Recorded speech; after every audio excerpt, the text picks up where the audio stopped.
Hi there. See me having my coffee at Starbucks. I have to walk to gate 62 to catch this flight. This is going to be a long early morning walk. But this is going to be the first of at least four flights I take with Vistara the first half of this month. And this is the first flight I'm taking with Vistara after their merger with Air India. I was finalized and got a date. Vistara is merging into Air India officially on the 11th of November. Today is the 3rd of September, so there are 2 months more to live. It'll be sad to see them go. It's my favorite airline. I'm a status holder with them, so it's been really good to me over the last 9 years. Sad to see them go, but let me try and enjoy these last few flights with them. And I'm going to do a trip report. Let's see what the mood is on board with the crew and the passengers, because it's quite apparent because from my ticket, but there are many loyalists on board this flight. So yeah, here's to you from another Tata joint venture, that's Starbucks. Okay, to Tata Singapore International Airlines Limited, Vistara, just get on board. Gate 62 is at the very southern end of the domestic pier of Terminal 3. Yes, there are moving walkways and carts available for those with limited mobility. But if you do walk the entire way, and very often they're repairing some of the moving walkways, it can take as long as 20 minutes.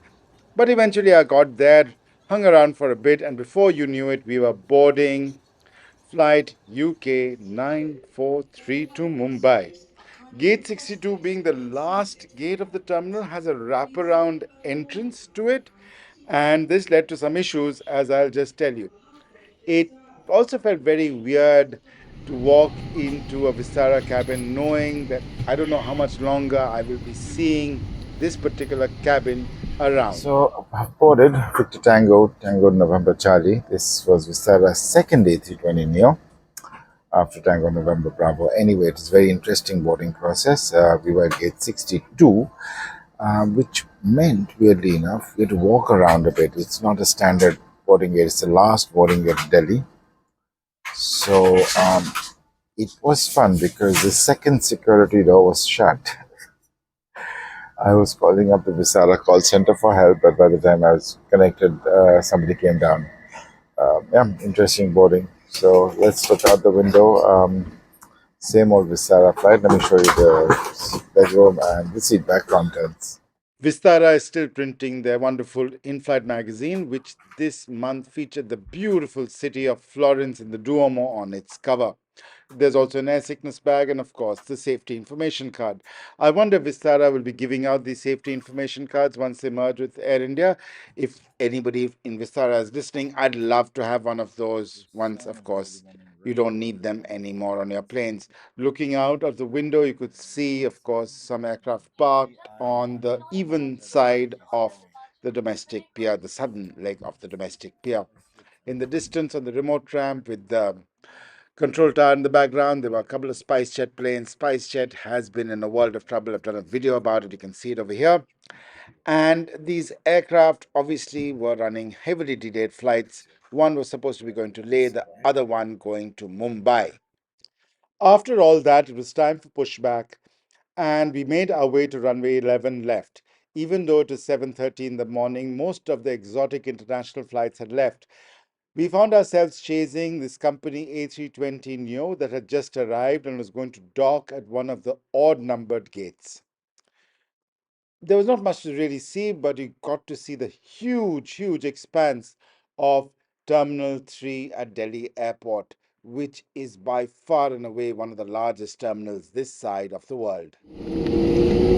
Now watch the takeoff as the CFM LEAP engines spool up and make our way over a very cloudy and grey Delhi and Gurugram. Enjoy it.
monsoons have been unusually heavy this year over parts of northern India that include Delhi, and that meant a very, very turbulent climb out.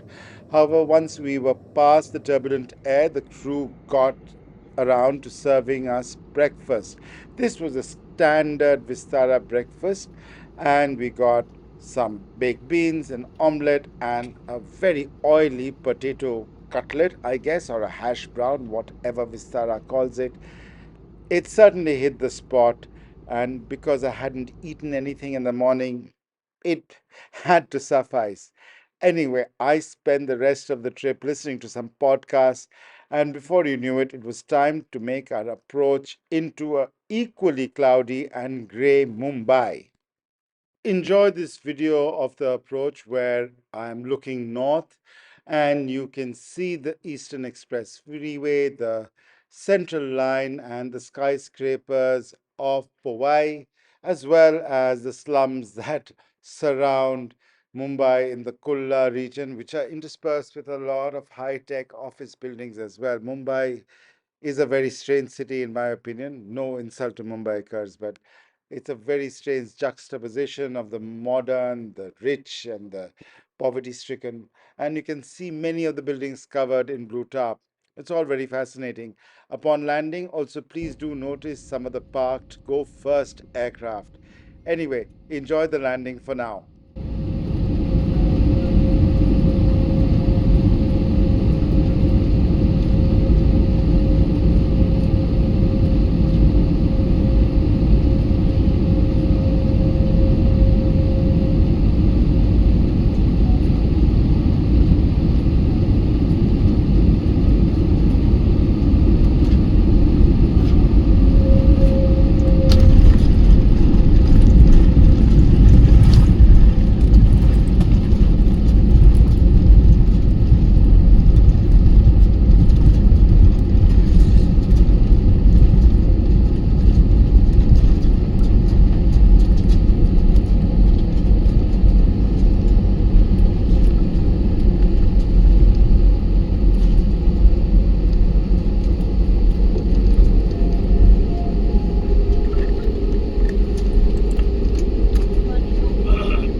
So that was a pleasant flight.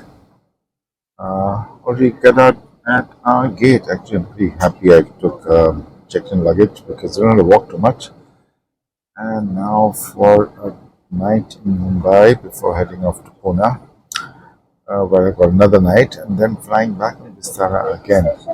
I do plan to fly in Vistara a few more times before they go out of leave Indian skies. It's sad. It was a nice, pleasant flight. It's a pleasant airline. Everything is nice. It is what it is. But pleasant flight, great service, and I'm looking forward to flying in Vistara a few more times. My return flight in Vistara was a normal flight, decent dinner, but Vistara crew did put on a beautiful light show. It's the only airlines in India that can do this with their cabin lighting, this lovely diffused pink, and of course the famous Vistara purple or aubergine as they call it. This is why I call Vistara Baiganjet. Baigan is the Indian term for brinjal or aubergine. I will miss Vistara when they're gone. Thank you so much for watching this video.